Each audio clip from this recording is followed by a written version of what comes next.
Halo Sobat ASN, selamat datang di tutorial pengisian sasaran kinerja pegawai atau yang biasa disebut dengan SKP. Sebelum melakukan pengisian SKP, maka terlebih dahulu memahami perencanaan kinerja pegawai yang tertuang dalam Permenpan RB nomor 6 tahun 2022 tentang pengelolaan kinerja pegawai ASN. Dalam perencanaan kinerja ada 3 hal yang harus direncanakan. Yang pertama, rencana hasil kerja, yang kedua, perilaku kerja, dan yang ketiga, lampiran SKP. Hasil kerja inilah yang dilihat sebagai SKP, mulai dari penyusunan hingga penetapan SKP dilakukan dengan cara dialog kinerja untuk menetapkan dan mengklarifikasi ekspektasi. Klarifikasi ekspektasi ini merupakan harapan hasil kerja atau pencapaian hasil kerja. Dalam dialognya ini dilakukan antara atasan dan bawahan atau dengan ketua tim serta anggota tim lainnya, sehingga pada dialog kinerja ini akan menentukan peran hasil individu atau peran hasil ketua tim dan anggota tim tersebut. Peran hasil inilah yang akan dituangkan ke matriks peran hasil, kemudian diinput ke dalam SKP pegawai. Nah, ini adalah format SKP Jabatan Pimpinan Tinggi atau JPT ataupun Pimpinan Unit Kerja Mandiri dengan model kuantitatif berdasarkan Permenpan RB nomor 6 tahun 2022. Pada bagian atas tabel diisi nama instansi, kemudian periode penilaian SKP tersebut. Pada kolom pegawai yang dinilai diisi data nama, NIP, pangkat, serta golongan, jabatan, dan unit kerjanya. Kemudian di kolom pejabat penilai kinerja diisikan data atasan yang menjadi pejabat penilainya.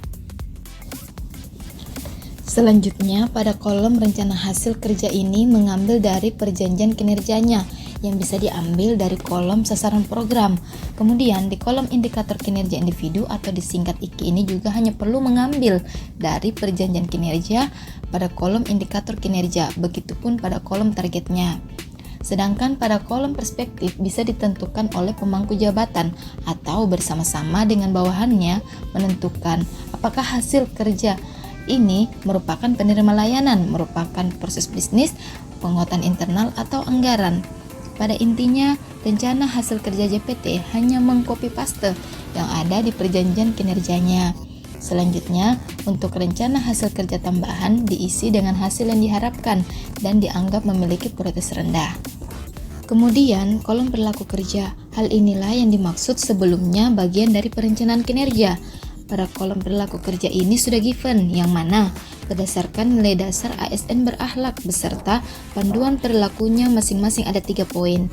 Untuk ekspektasi khusus pimpinan misalnya, dilihat dari aspek akuntabel, yang indikator keberhasilannya melaksanakan tugas dengan jujur, bertanggung jawab, cermat, disiplin, dan berintegritas tinggi.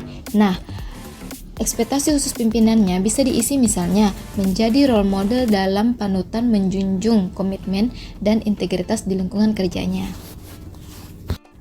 Dalam 7 aspek perilaku kerja ini, pimpinan dapat memberikan ekspektasi khusus terhadap 1 atau lebih aspek perilaku kerja pegawai. Selanjutnya ditandatangani oleh kedua belah pihak, diisi tempat, misalnya kolonodale tanggal 2 Januari tahun 2022.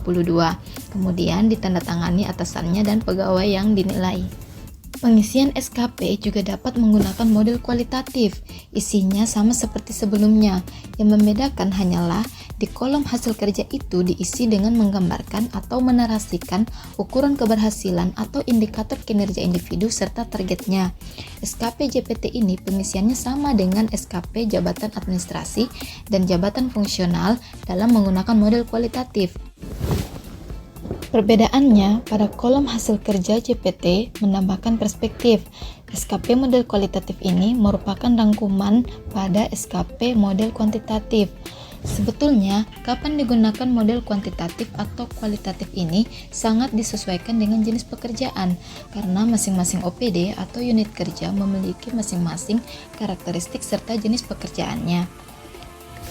Kemudian, pada kolom perilaku kerja sama isinya seperti pada SKP model kuantitatif. Selanjutnya ditandatangani oleh pegawai yang dinilai dan pejabat penilai. Selanjutnya, SKP model kuantitatif bagi jabatan administrasi dan jabatan fungsional. Pada kolom pegawai yang dinilai dan pejabat penilai diisi data masing-masing.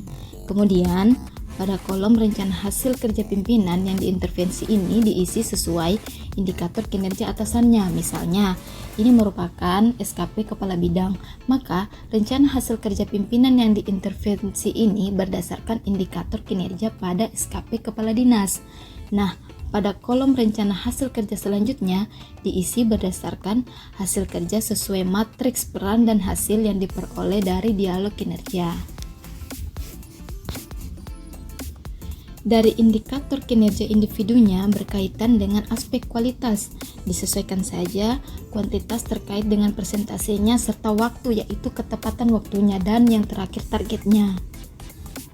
Kemudian, dalam SKP JA maupun JF juga terdapat perilaku kerja. Semisal ekspektasi khusus pimpinan menekankan pada aspek kompeten, di mana indikator keberhasilannya membantu orang lain belajar. Pada kolom ekspektasi khusus pimpinan ini dapat diisi seperti bersedia mengajarkan pengetahuan dan keterampilan yang dimiliki kepada orang lain. Kemudian ditandatangani atasannya dan pegawai yang dinilai. Selanjutnya, dalam perencanaan kinerja juga terdapat dukungan sumber daya, skema pertanggungjawaban dan konsekuensi yang telah disepakati di dialog kinerja dan dituangkan ke dalam format lampiran SKP.